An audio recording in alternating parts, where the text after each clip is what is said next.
Yo, what's up? This is Big Daddy Kane. Shout out to Acton Entertainment.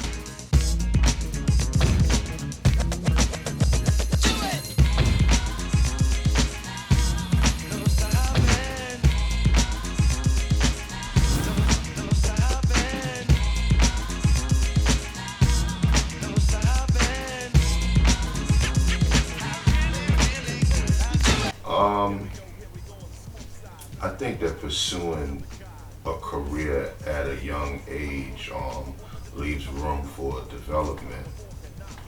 And, I think that, at a young age, your creative juices are really flowing. But I believe that as you mature into something and have a better understanding, you can master it a lot better. In 89, I'm living like a champ. Step on my face, talk about a food stamp. Child police, put it at ease, breathe. The movie Daughter of God will be released in January. It's a theatrical release. It comes out in January. The exact day, I'm not 100% sure, but I do know that because of concerns about religion, they changed the name from Daughter of God to Exposed. So it'll be released as Exposed. We gotta step up front and get our share, make the change, cause we're not inferior. For example, there was a black Miss America. I guess the difference between recording and filming is that in filming, I'm playing a character. In music, I'm me. Try to survive and stay alive, that's the reason I came to motivate us to the limb. Effort and strength makes you go. Working with Quincy Jones was different from working with any other producer. For one reason, he's someone that I, just truly respect on a high level. He's an icon, a legend, a pioneer, a veteran, whatever other title you want to put up there. So that was just amazing to have the opportunity to work with him. And then also, on another note, it was amazing because of the direction that he gives. Because when we did Tribute to Birdland, I wasn't that familiar with Dizzy Gillespie, Ella Fitzgerald. Matter of fact, I didn't even know that George Benson was a jazz musician. I thought he was just R&B singer. I knew a lot of hit records from him, but I didn't know that he was like a legendary, jazz guitarist. I had no idea, So, Quincy Jones brought in something that I didn't even know existed, because this is, before the internet. So he had his assistant bring in black encyclopedias, and she rolled up in there with about 50 books that had, the history of a lot of black entertainers and stuff like that. And we were reading, he was telling me stories about Ella Fitzgerald, telling me stories about Dizzy Gillespie and all this other stuff. He even put me on the phone with Ella Fitzgerald. So it was that type of thing where he was like deep, and he makes sure that you have knowledge about it. And he's a real producer. No Asiatic, acrobatic, there you have it. Now get dramatic, creating drama when I'm. The night I did a song with Tupac, it was cool. It was real funny because of the way it came about, because we were actually in Las Vegas at a Tyson fight, and we were sitting around talking about doing something together, and then Suge Knight was like, why don't y'all start talking about it and go ahead and do this shit, man? Y'all can fly back tonight and be back here tomorrow. And we got on a plane that night and left Vegas, went back to LA, the Death Row studio, and me and Pac recorded a song. Me, Hammer and Pac recorded a song, and then I wrote a song for Hammer that he recorded.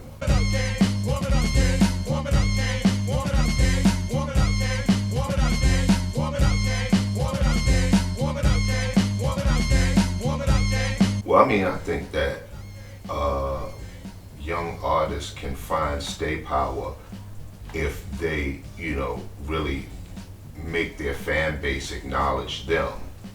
I think that a lot of the artists of today really just rely on the beat and the catchy hook, and they make this pop single that fits into whatever else is trending.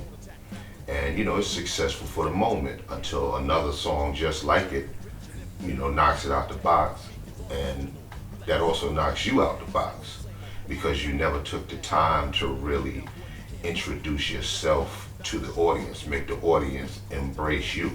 You didn't really give them you to make them say like, yo, that's my dude, I respect him, I love the way he think, I love the stuff he talk about, I love what he represent. Scheming fiend to take a bite like Dracula and waste the taste, cause ain't no sugar here. So come near if you dare, you booger bear. You start a there's a lot. There's a lot of great MCs that, it's like, I'm gonna have my top five, you're gonna have your top five, and whoever else is gonna have theirs.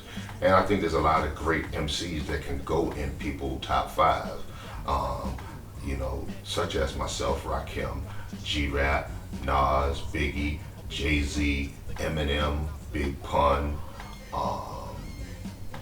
Black Thought. There's a lot of them, Melly Mel, Kumo D, Grandmaster Caz. There's a lot of MCs that can go in people's top five, that I think are great lyricists.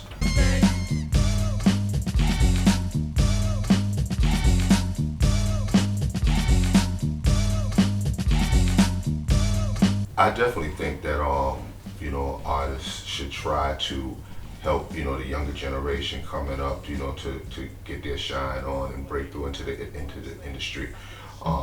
Because of your knowledge of the game, you should pass it on to the next generation so that they can keep the true formula going. Because sometimes if a new generation don't know, then they just got to wing it and hope that something happens. And sometimes that can really,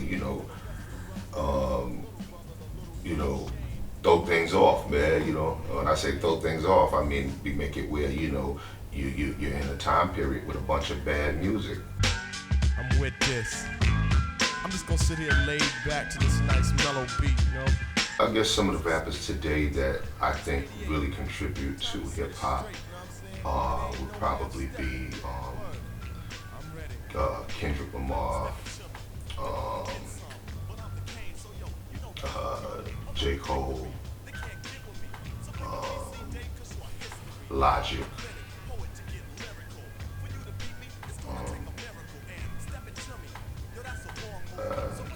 That's all I can think of offhand. Competition, I just devour like a pit bull against such a chihuahua. 'Cause when it comes to being, I think one of the most amazing comments anyone has ever said to me about how my music has affected them was, I named my son after you.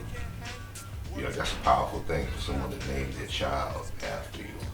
Like, what did you do to that person, and how did you affect their life that they want their children, their kids to wear your name?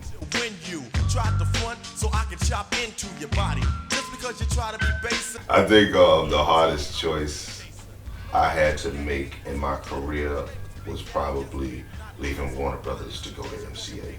Sign it and take a walk as the Kane start to talk, cause I think first time I really, really felt famous was when I met Teddy Pendergrass. They brought me over to meet him at a Grammys party, I believe. And, I was just excited. And I was like, yo, man, it's a pleasure to meet you. And he was like, no, man, nice to meet you. Pimpin' Ain't Easy is my shit. And I was like, whoa. That's like, I really felt like, wow, Teddy Pendergrass know who I am. I guess suggest the rest your best, don't mess or test your highness, unless you just address with best finesse. One word to sum me up is Kane. That's who I am. I am who I am. At the table I sit, making it legit, and when my pen hits the paper,